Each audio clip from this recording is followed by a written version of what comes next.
Hello guys, in today's video I'm going to show you how to add Solana network to a MetaMask wallet. So first of all, you want to go ahead, click on your MetaMask, and after this, click these three lines and choose expand view, and you will be redirected to this page.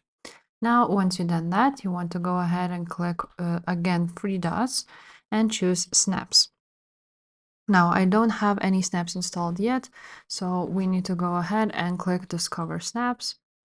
From here on Discover Snaps, you will be able to see Solana wallet. So you want to go ahead and click on it and add to MetaMask.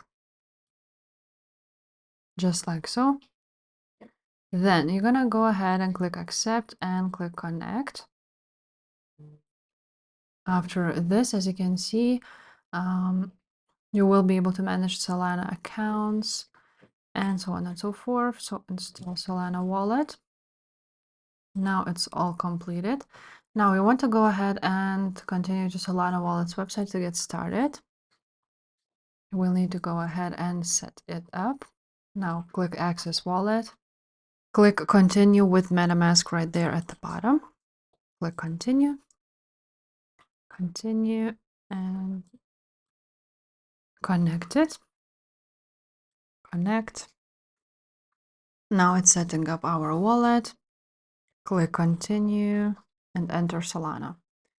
And here you go. Now you have created Solve layer, basically Solana network, Solana wallet. Now you can go back to your MetaMask, and on Snaps you will see your Solana wallet right there, and it's all added to your MetaMask. So if this video was helpful, make sure to subscribe, and I will see you next time. Bye.